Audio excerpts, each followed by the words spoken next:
This set of slides, this brief introduction to Old Testament narratives, is meant to be kind of a primer on how to read the Old Testament, how to read the Bible as a whole. And so it is a kind of a preamble to dropping into the first chapter of our textbook and prepare us for the way in which the authors are going to organize the survey of the Old Testament that we are making. Storytelling, narratives. The text emphasizes the story nature, the narrative nature of the Bible as a whole and the Old Testament as well. And this is a quick look at the Old Testament narratives and how they should be properly used and not used maybe like sometimes human literature is or other types of literature are used. So this is a quick introduction to the stories and the storytelling in the Old Testament. There is more storytelling narrative. There are more stories in the Bible than any other form or genre, Genre is a French word that simply means type or form of literature, and there are various ways in which man tells things. There are in the Bible several other types of forms. These are the most basic ones. There is simple law, which is not meant to be entertaining. It's meant to be straightforward and clear, or supposed to be. There is law in the Old Testament. There is then wisdom and poetry, including poetry that's meant to be sung, like, for example, the songbook of the ancient Hebrews, the Book of Psalms.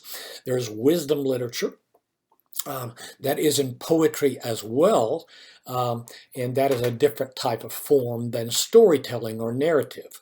There are many books in the Old Testament that are about prophecy. In fact, the Old Testament, the first part of the Bible, is sometimes referred to as the Law and the Prophets, where the prophets and prophecy are given a major place among the 39 books of the Old Testament.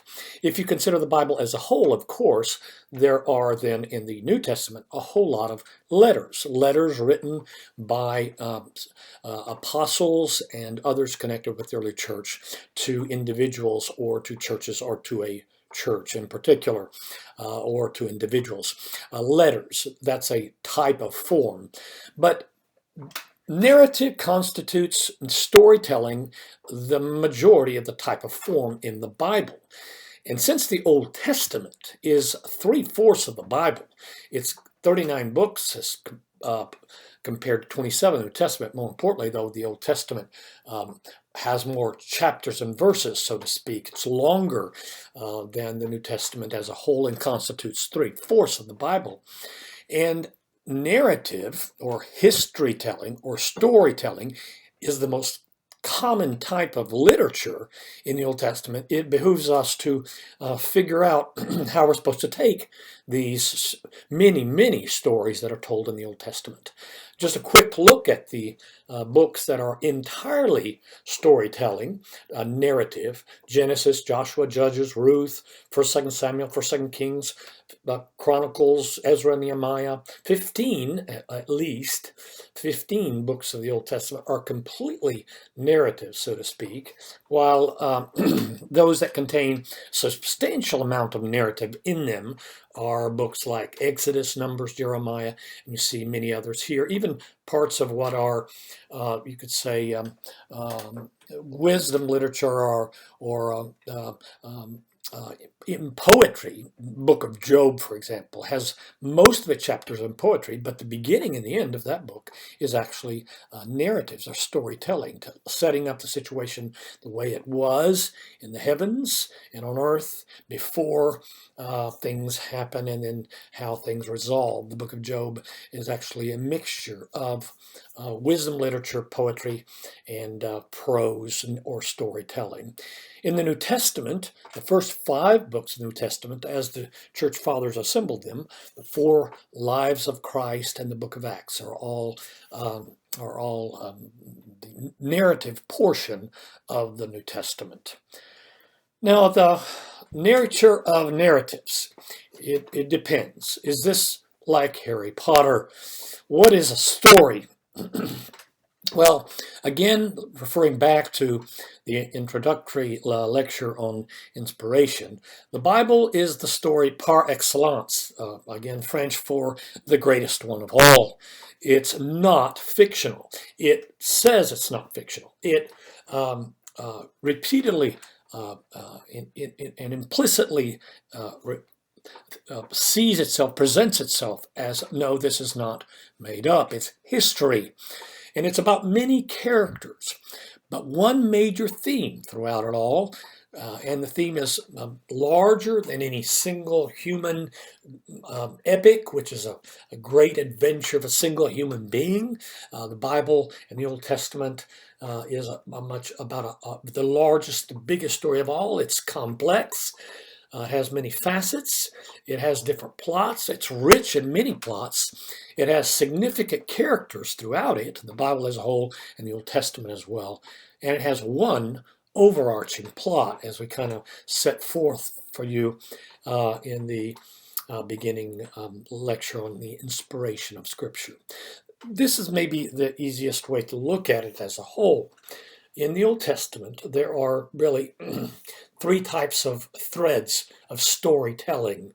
Okay, there's a big thread that holds all things together, and that's the story, the universal plan of God to fix that which was broken right from the beginning. That's the top level of narrative.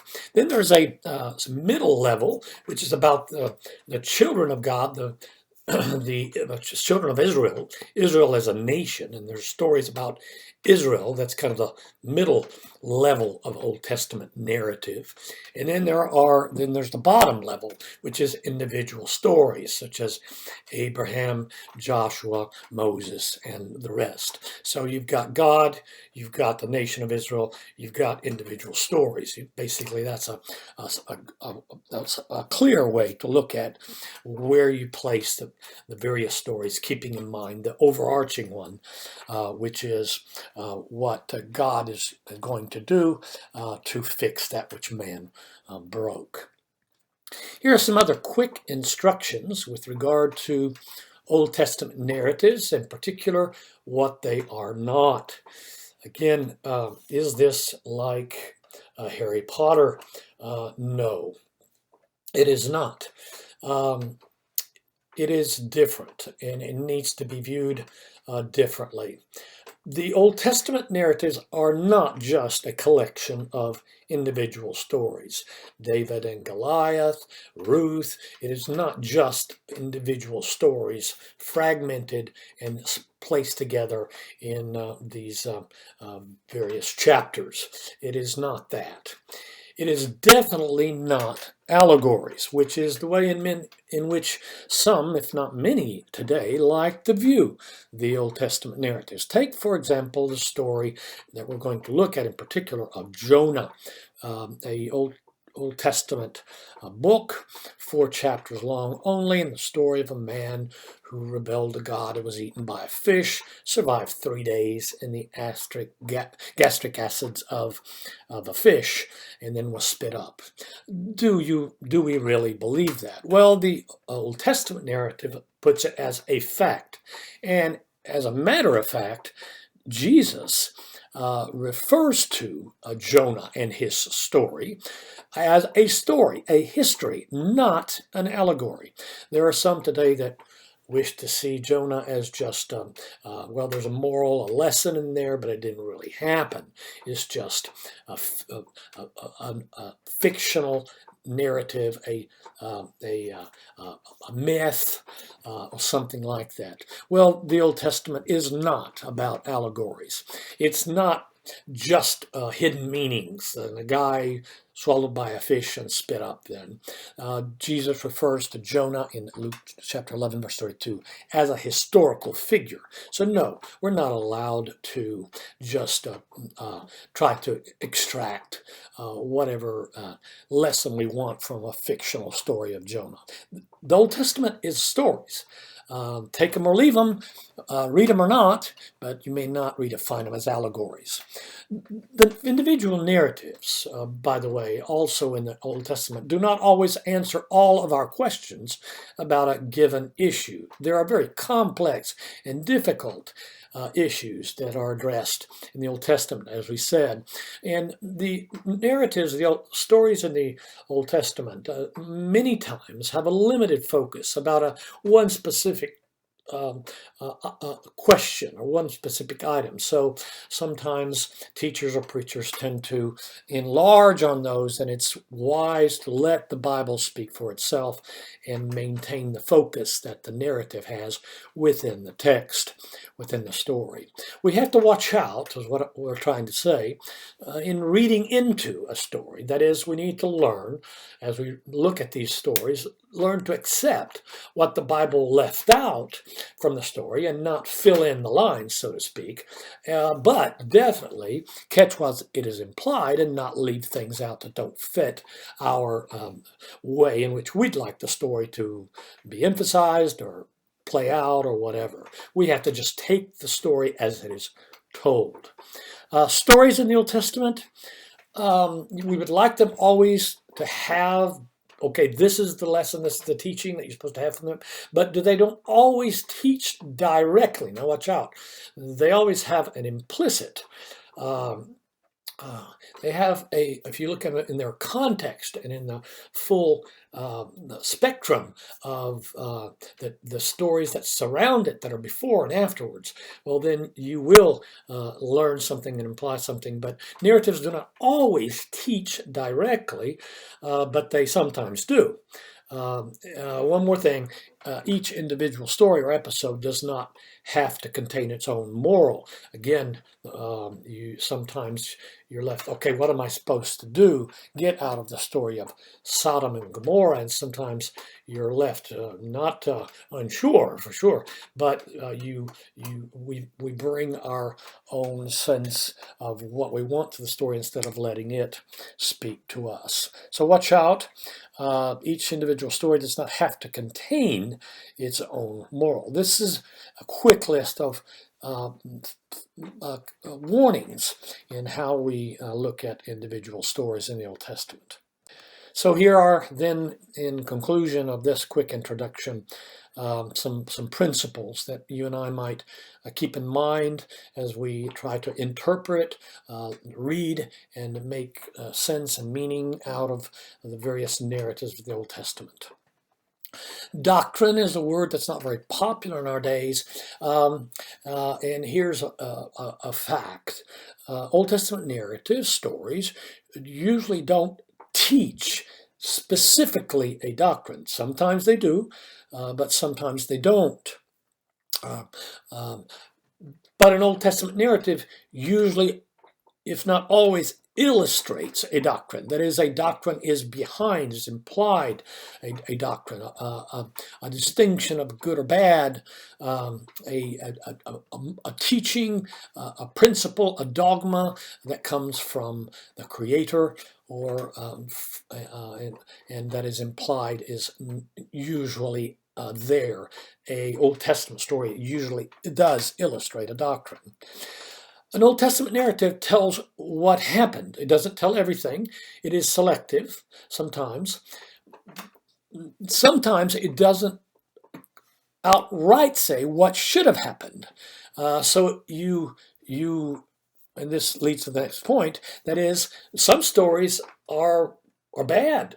Actions and stories that we will encounter are not always good. They're not always good examples. The Old Testament is not just a collection of good stories.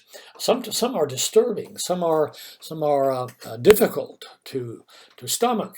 They're not always good. Sometimes bad stuff happens. And we're going to see that from the very beginning of the world and the creation of the world and the creation of man as told in the book of Genesis.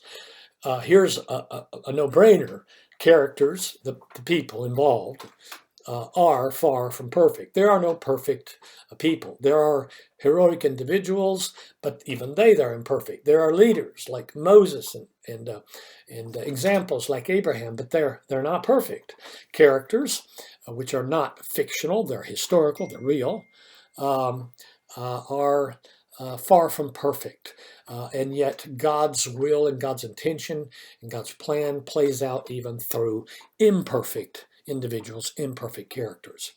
We are expected to bring our brain, our rationality, our questions as we read these stories. We're expected to judge for ourselves.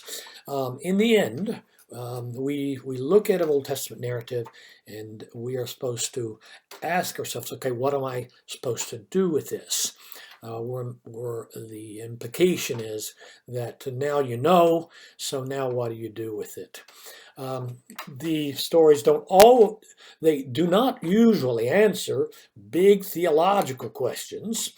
Most of the narratives are very particular, very specific, deal with one corner, one item of the human condition and human existence. But the stories do teach implicitly the theological and bring up theological questions, the big questions, and it is not left secret. Just because there are not implicit or there are not theological questions stated in the story does not mean that they're not meant to teach, and they're not supposed to be unclear or gray. I guess the most important item of all in all these narratives is keep in mind the overarching presence of God in all of these stories, or absence thereof. God is meant to be the hero in all of the biblical narratives, not hero in the human sense, but hero in the sense of the perfect creator, God of justice and God of love. These are some principles that might help with looking at the biblical and Old Testament narratives. This concludes this quick introduction.